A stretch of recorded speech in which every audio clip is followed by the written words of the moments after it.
everyone.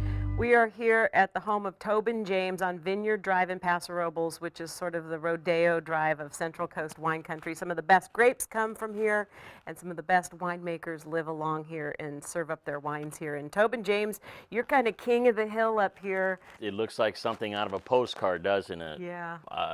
35 years ago, I didn't know I'd be on top of this hill, from making wine. I didn't know I'd be pouring our wines at Emerald's in Las Vegas. 35 years ago, I couldn't never imagine that, but that's what happened. That's what's happening, and it's because of the grapes in Paso Robles, and the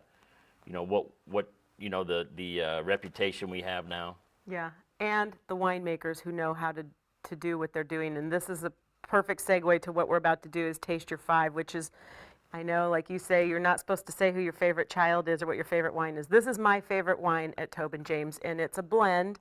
And blends are really something that a lot of winemakers are doing more of around here, and I think worldwide. But this really allows you to be an artist.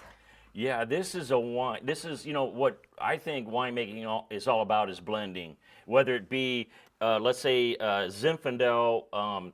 It's maybe 5 different vineyards of Zinfandel, right. But they're all different flavors, and then you can blend certain amounts of those vineyards into one bottle, and it gives it a real complex flavor. It's like a chef in a kitchen doesn't just use salt; he's using salt and pepper, and garlic, and all kinds of different flavors. So it's what's fun about this wine. It's got 5 different grape varietals in it. Okay, so Cabernet, Petit Verdot, Syrah, Merlot, Malbec, and Cab Franc. Wow. And it's just fun to, it's fun when we make the blend. I mean, it's in the bottle now, but when it's not in the bottle, we're all nervous.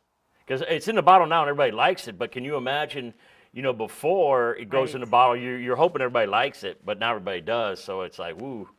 That's why God made assistant winemakers. Did you know that? Because if it turns out good, I made it. If it turned out bad, he made it. Well, this 5, the 2010, is a good one. I can attest to that. Boy, I never thought about that. How challenging that would be is picking how much of each grape. Yeah, because you could use 10% or 20% or 5% or 1%. So. And you have to choose what time you're choosing those grapes, right? Because right. It's picking green bananas versus exactly. brown bananas. It's exciting. It's what winemaking's all about, really. Is it ends up with the customer. Your customers, and we want them to like Tobin James, so we make the best wine we can. All right, I'm gonna put you on the spot here because you're one of the most straightforward guys.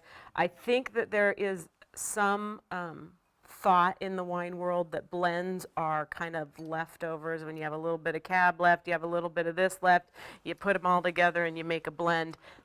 That is not what's been happening within the last few years at all. This is what you're kind of striving for right now. You read a state grown on a bottle of wine. I don't believe in that because it's a piece of dirt that you planted your vineyard on, and it can't change. You can't take those vines and move them somewhere. But when we source our grapes, we can get them from the area they grow the best, and that's not always where you own your land because Chardonnay grows better in Monterey County, and reds grow better down here. So it's all about finding the grapes that are grown in the right climate for the grapes, the right terroir they call it. And the 5, obviously, for the 5 grapes that are in there. Right, and it's just so fun to blend these and come up with something people like. You feel like you accomplished something. All right, what did you accomplish here? What will I be having food-wise with this? This definitely, again, it's more of a Bordeaux style. So again, with heartier foods, meats and things like that. But that's beautiful, huh? It is the big wine that is so drinkable by itself and so smooth. It's people friendly. Yes. It's not bitter or tannic. It's got real yummy flavors to it. This is lovely. You're going to be wanting more. And also, to anyone who's ordered any of the champagne out of the shop, which I know some people already have, what do they call them, a mixologist. You're a mixologist. We have the Toby Teeny, which is a little champagne that he makes, and then you put that with your Liquid Love, your late harvest Zinfandel. Right. And that's a breakfast wine. I had twins last time I drank it, so be careful. Cheers.